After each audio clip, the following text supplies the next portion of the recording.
Hello guys, welcome back to the channel. You probably not hearing the word Jordan Maxwell for the first time.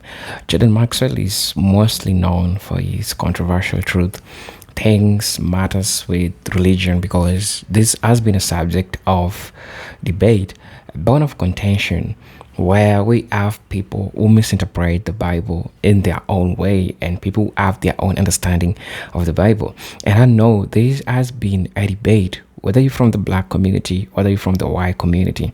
There are some universal things that we have grappled with. Some of us have failed to understand. Some of us have asked questions. Some of us have banged our own beliefs and went with them back at home. But a disclaimer. What Maxwell Jordan says is that Bible is a useful tool, but the problem is that how we interpret the Bible. The Bible was written in codes, and your interpretation really means a number of things towards you. And there are important aspects for us people to understand the stipulations of the Bible, to understand why was the Bible written and why did they use certain terms? Why did they use certain symbols? So I want us to buckle up for this discussion. This is a great discussion that we are going to see. As it stands, according to Jordan Maxwell, 90% of us misinterpret the Bible in the wrong way and failing to grapple the message, what we should be getting. Thus I say, Bible is not what you think, because most of us misinterpret the Bible. The Bible itself was written to show us some light, to show us one of the most things that we don't know, but it's written on the broad daylight. We don't know because we human beings, we people, majority of us misinterpreted the Bible. So it's important for us to have a breakdown of what it really meant by saying this. This represented Jinjuk Stories. I know you're watching this video for the first time. I'll definitely let you watch the video.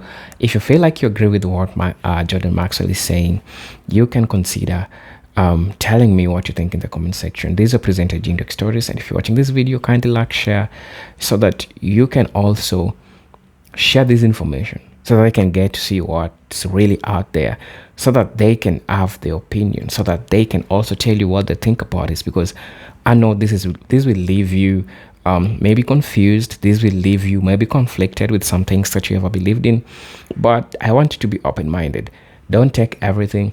Take only what you can and leave what you can take. These are presented in the stories. Let's dive right into the video. It so happens that I have a subject that I've been wanting to talk about. So it seems like this would be just as good a time as any. In the Bible, there are many things that are misunderstood and mistranslated into English that comes from what we call Hebrew. First of all, we need to understand that that which we refer to as Hebrew is in point of fact not Hebrew, but Canaanite, Phoenician Canaanite. The bloodline is from the ancient Middle East called the Phoenicians. The Phoenicians, their area, that area in which Phoenicia existed, was called Cana, the land of Cana. So today we refer to the Canaanite, Phoenician Canaanite language as Hebrew. All you have to do is go to reference books and look up ancient Hebrew, and it will tell you ancient Hebrew is actually Phoenician Canaanite. And it develops and mutates and comes down through history until today we call it Hebrew. But Hebrew is actually a Phoenician language. And many of the concepts and ideas which are expressed in the Old Testament are not original to the Old Testament. It goes back to even further back into ancient history, so that many of the concepts and belief systems in Judaism and Christianity are very, very ancient. And I believe that the Bible is one of the most important books on the earth, because it's really telling you some really interesting things. But if you don't understand how to read the symbols, it's never going to dawn on you how this stuff works.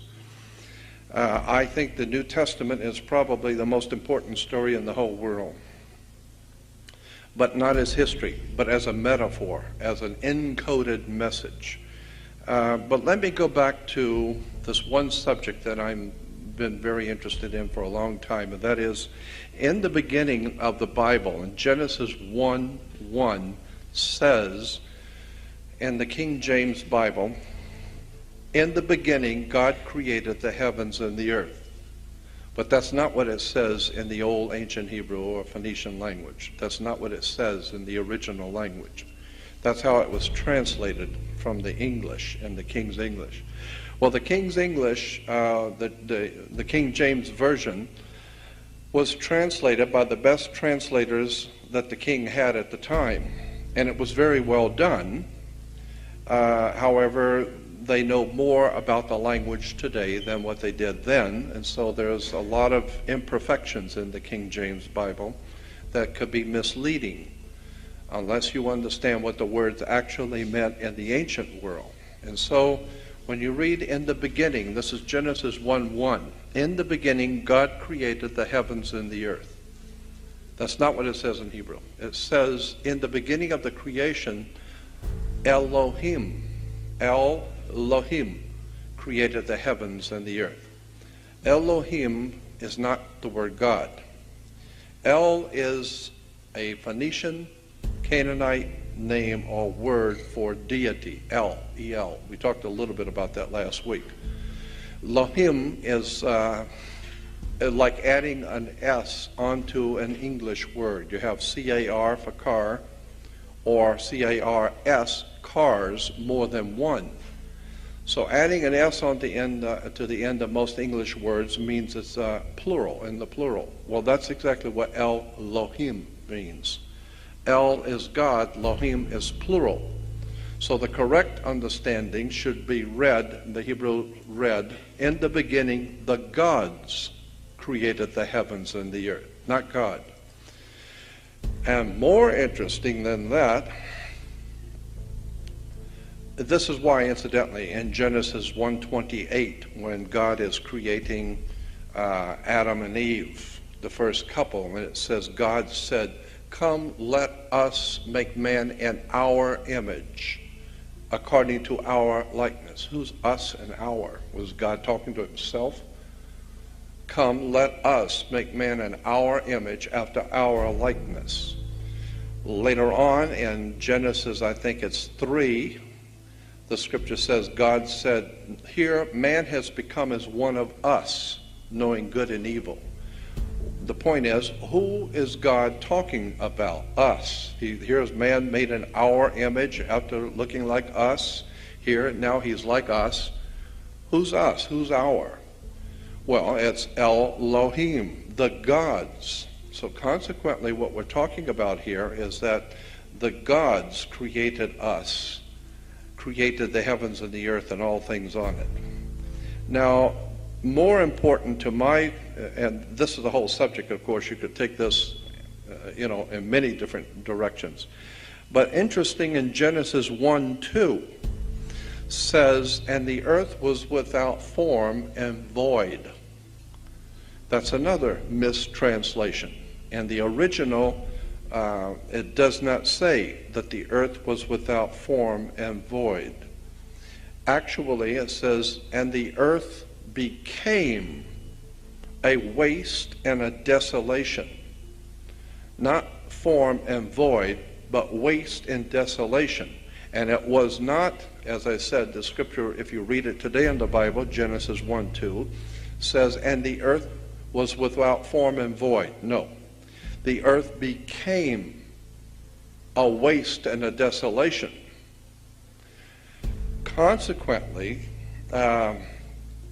if you go to Genesis 9, which is Genesis 9:1, where God is talking to Noah after the flood of Noah's day, and God says to Noah, now understanding that according to the story, everyone has been wiped off the earth in the great flood, and so God says to Noah and his sons, his 3 sons, go forth into the world now and multiply and replenish the earth.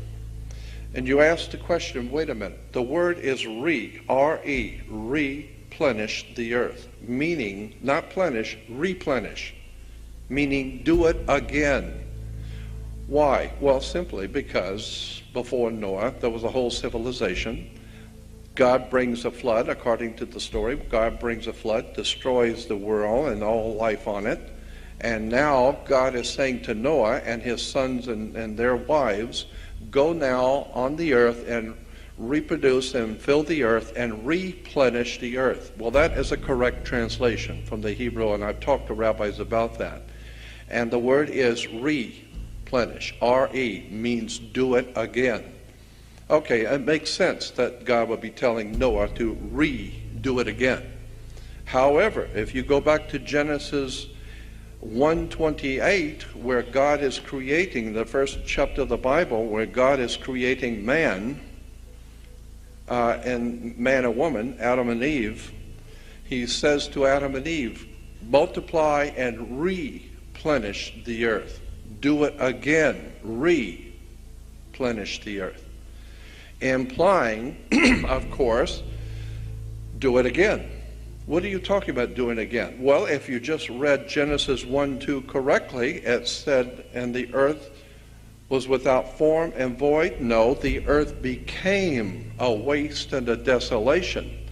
So the rabbis will tell you, and the rabbinical reference works will tell you, that what is being said in Genesis 1:2 and in 1:28, when man and woman are being created, is that God is recreating all over again.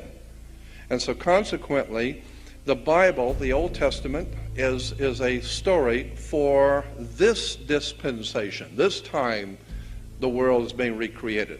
Now, what happened a million years ago, 10,000 or 100,000 years ago, that's none of your business. For you right now, this is what you need to understand.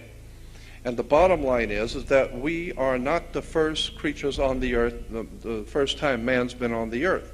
We now know that man has been on the earth probably millions and millions of years, and that for us to think that mankind was created 6,000, 7,000, 10,000 years ago is ludicrous, because we know better than that. And so consequently, that's what the Bible is saying. God is saying, replenish the earth to Adam and Eve. Do it again. Who is God? Well, the scripture says, and this is a very difficult word to deal with, God, G-O-D, because that has a lot of baggage. What are you talking about when you talk about God? Well, God is dog spelled backwards, as I said. This is why churches have dogma in their teachings, because it goes back to Anubis, the dog star, Anubis the dog, the god of and the ancient Egyptian religion.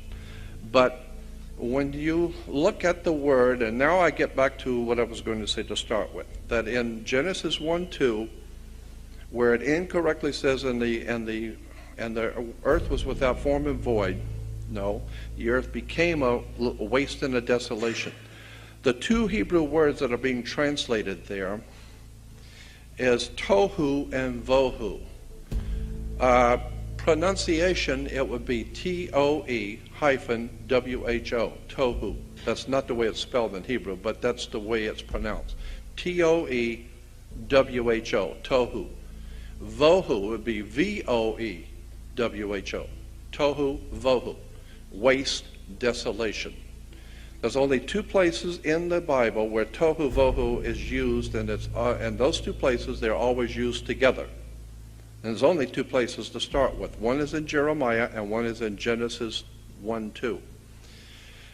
And in the scripture in Jeremiah says, I saw the earth in a vision, and the earth was tohu vohu, meaning the earth became, and my eyes, I saw the earth, and it became a waste and a desolation. Well, when did that happen? Well, according to the Jeremiah prophecy, it happened many, many, many thousands of years before. And the prophet Isaiah said God gave him a vision. And in the vision he saw the earth and tohu vohu, which is the earth became in his eyes. It was beautiful. And the scripture says that. Jeremiah says, and the earth was beautiful. Its animals, its birds, its civilizations were absolutely beautiful to see. and then Tohu Vohu. It became a waste and a desolation, meaning that the earth probably was a very beautiful place thousands and thousands of years ago, maybe 100,000 years ago. And Jeremiah was given the opportunity to see the way the earth was 30, 40, 50,000 years ago, with animals and a whole different beautiful world, and then something happened. Some kind of a major catastrophe, Tohu Vohu. It became a waste and a desolation. Now, when you go back to Genesis 1:2, Tohu Vohu is always understood to be a situation that the earth goes through when it changes from what the ancients called one dispensation to another dispensation, or one period of time in God's history, not our history, but in the history of the universal God force, the way it keeps time. And of course, it's, you know, one day is 1,000 years. Well, that's probably more than that. Theoretically, using the term God, how does God keep time? Well, my Lord, you know, God's forever, forever. So, I mean, how long would that be? So, in the universal God force concept of time, millions of years are nothing. So, consequently, what is being said there is that Tohu Vohu implies a total destruction on a cosmic level between dispensations of creation between God, which is translated Tohu Vohu. Some terrible catastrophe happened on the earth in which the gods were angry, and the whole thing was just leveled. Well, maybe it wasn't the gods who did it, but the point being is that the Bible is saying that the gods, Elohim, became angry at the creation, and Jeremiah was allowed to see Tohu Vohu, a total destruction all over the earth, a major catastrophe. And that is precisely, as I said, the words and the concept is used for the dispensation of one creative period going to another creative period. So when everything is collapsed and destroyed, now theoretically, according to the Bible, God says, come, let us do it again. All right, let's start all over again, and let's create a man and a woman. And Rabbi Marvin S. Antelman, some 35 years ago, Marvin Antelman, A-N-T-E-L-M-A-N-N, Marvin Antelman of Newton, Massachusetts, was 35 years ago president of the American Rabbinical Association. And he and I were very close friends for many years. I used to chide him all the time about his understandings of the Bible. But Rabbi Antelman, president of the American Rabbinical Association, said to me, I asked him about that scripture where God said, come, let us make man in our image after our likeness. And I said to Rabbi, what are you talking about? Come, let us. Who's us? Did God got to get permission from somebody else that's working with him, or what? And he says, no, it's a misunderstanding on how the sentence is understood by Gentiles and Jews. Jews also misunderstand. They don't know any more than the Gentiles do. There is a correct way to read that sentence. And the normal way people think that the scripture is saying when it says God said, come, let us make man in our image after our likeness. Most people think that that's God is saying, come, let us create a creature. Let us make a new creation, a creature, and we will call him, maybe we'll call him man. So come, let us make a creature, and we will call him man and woman. Man with a womb, man. And that's what most people understand that scripture to mean. That's not what it says at all. Rabbi Antelman says, nowhere in the Bible does it say God created man. It doesn't say that. Go back and read it correctly. What is said is that God said, or Elohim, the gods said, come, let us make man in our image after our likeness. The correct way to understand that is the gods were saying, come, let us make man in our image after our likeness. Not make man. Man's already here. come, let us remake man. Do it again. Let us make man according to our image and our likeness.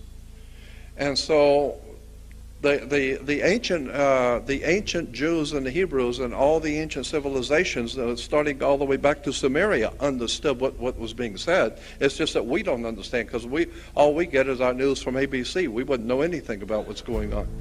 But if you go back to the ancient works, you will find that the ancient people, the Sumerians, Babylonians, Phoenician Canaanites, Egyptians, the ancient Greeks and Romans, all of them understood that we are the creation of another entities. We are the creation of the gods.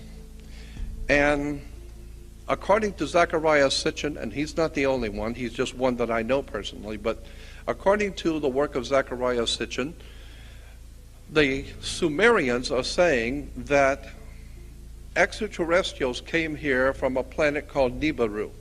And Nibiru is, according to the Sumerians, they said that Nibiru is a planet about twice the size of the Earth, and it is part of our solar system, but it has a huge elliptical orbit. It's not a round orbit, it's elliptical orbit, oblong.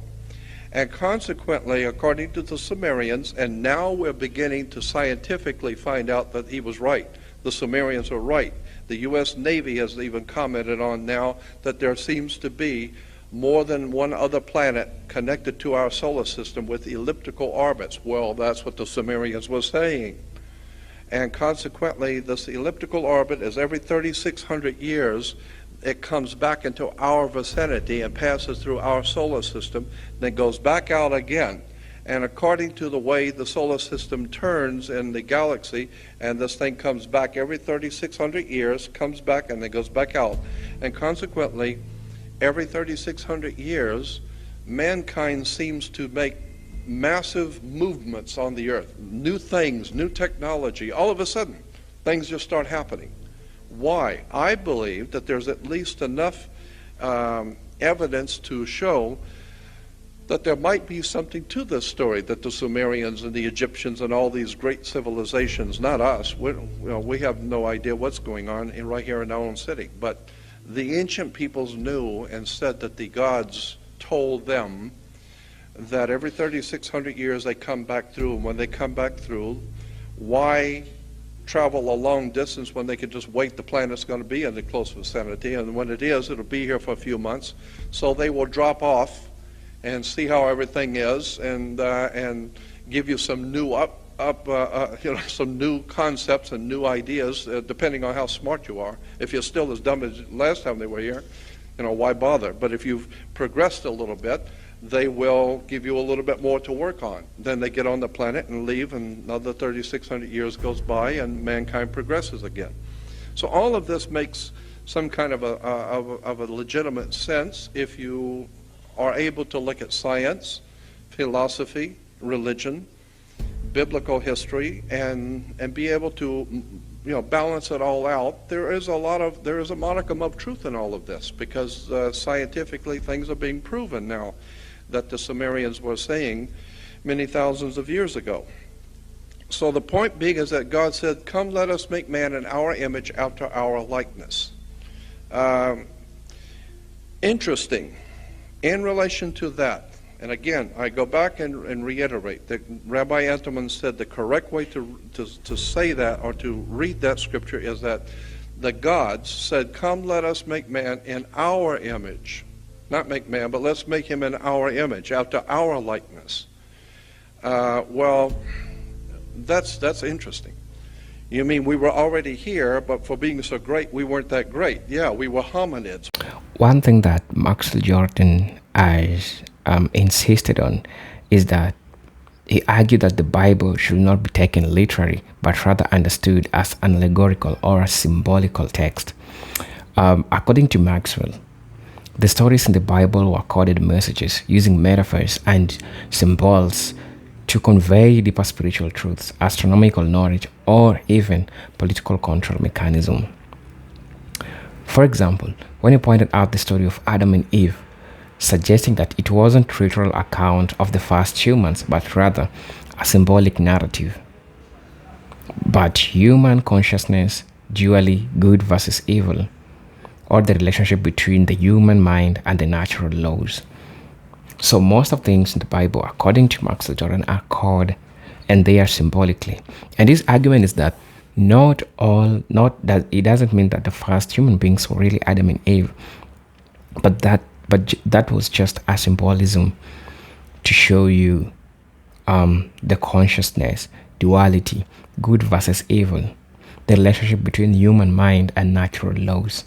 Okay. At some point, he also addresses astrotheology, the worship of the stars. Maxwell's interpretation, one of his central claims was that many stories in the Bible are based on ancient astrotheology, the worship or observation of celestial bodies like the sun, moon, and the stars. He believed that religious stories often symbolized astronomical events and cycles. Jesus is often associated with the sun in theological interpretation. Maxwell and others claim that the story of Jesus' death and resurrection parallels the sun's movement in the sky, specifically the winter solstice, where the sun dies for 3 days and then is resurrected and it starts moving northwards again, symbolizing new life. Now, what's the hidden meaning beyond these names and symbols? That's one thing majorly that a person might want to know. So symbols and wordplay. Maxwell focused on the hidden meanings behind names, terms, and symbols in the Bible. He believed that religious institutions, especially the Catholic Church, had used these symbols to create control of their spiritual lives by disguising the truth meaning. At some point, he will cite the name Jesus Christ as a symbolic title rather than a personal name. Christ, from the Greek word Christos, meaning the anointed one, has roots in all the pagan rituals where the king or priest was anointed with the oil represent divine authority. Similarly, he saw crosses, fish symbols, and other Christian imagery as representing ancient pagan or astrological signs. Now, a point where he addresses the Saturn and the role of planetary worship. The importance of Saturn. Maxwell often spoke about the significance of Saturn in religious traditions, including the Bible. Saturn, he claimed, is connected to the concept of authority, time, chronos, and even the Satan. The ring of Saturn and its association with the Sabbath, that is Saturday, are examples he often referred to illustrate how ancient planetary worship found its way in modern religious practices. Maxwell linked the figure of Yahweh in the Old Testament of Saturn, nothing that many traditions worship, especially the Sabbath, align with the earlier worship of the Saturn in earlier ancient cultures. He argued that this was another example of how religious symbolism is rooted in older astrotheological systems. Controls and the elite's use of religious symbolism. Religious institutions as tools of control. One of Maxwell's core beliefs was that religious institutions have used these symbols and allegories to control the masses. He claims that the true meaning of the Bible were hidden from the public to maintain power of religious elites. You understand? Now, they misinterpreted this conveniently to lie to you that for some other things that was to be hidden from you that you are not supposed to be knowing. So, as a matter of fact, the power of religious elites, he often say that understanding these symbols and origins will free individuals from religious dogma and help them realize the deeper truth. He pointed the use of symbols like the cross, arguing that it wasn't originally a Christian symbol, but much older than had been co-opted. By controlling the interpretation of these symbols, religious institutions were able to shape people's spiritual belief and maintain social control. The sun and the sun of the celestial body and the sun, Jesus. The connection between Jesus and solar symbolism. One of Maxwell's most talked about ideas was the connection between Jesus and the sun. He often refers to the phrase, the Son of God, as a metaphor for the Son of God, the celestial. This idea comes from the ancient worship where the sun was seen as the giver of life, rising every day to vanquish the darkness. He compared the 12 apostles of Jesus to the 12 constellations of the zodiac, suggesting that the movement of the sun through the zodiac was metaphorically encoded with the story of Jesus and his disciples. The death and resurrection of Jesus, he claimed, symbolized the sun movement during the winter solstice and its rebirth as it rises against after the 3 days. What I'll say is that there is so much that we need to decode. But again, I'll let you know by telling you that we are not going to take everything that is saying. We are only going to take what is useful and leave out what is not useful to us, or what we feel like it's not useful to us, definitely or generally. Maxwell often drew parallels between the Bible and the religious sects such as the ancient Egypt, Sumer, and Greece. He suggested that many biblical stories were reworking of older myths and legends, often imbued with the astrological meaning. He frequently mentioned the Egyptian god Horus, whose life story bears similarities of that of Jesus, including the virgin birth, performing miracles, and resurrection. The Maxwell claimed was evidence that the Bible was not a unique historical record, but a reinterpretation of earlier mythologies. That's according to Maxwell. So definitely, I'll ask you what you think about this. What do you think? What do you feel about all this? Is there a lie? Is there truth to you? I'd like to know in the comment section about what you think about this. As you know, this is your presenter, Eugene Tech Stories. And until then, I want to see you in my next video. I know, take what you think is important, leave what you think is not important. Until then, peace, love, and harmony. Salute.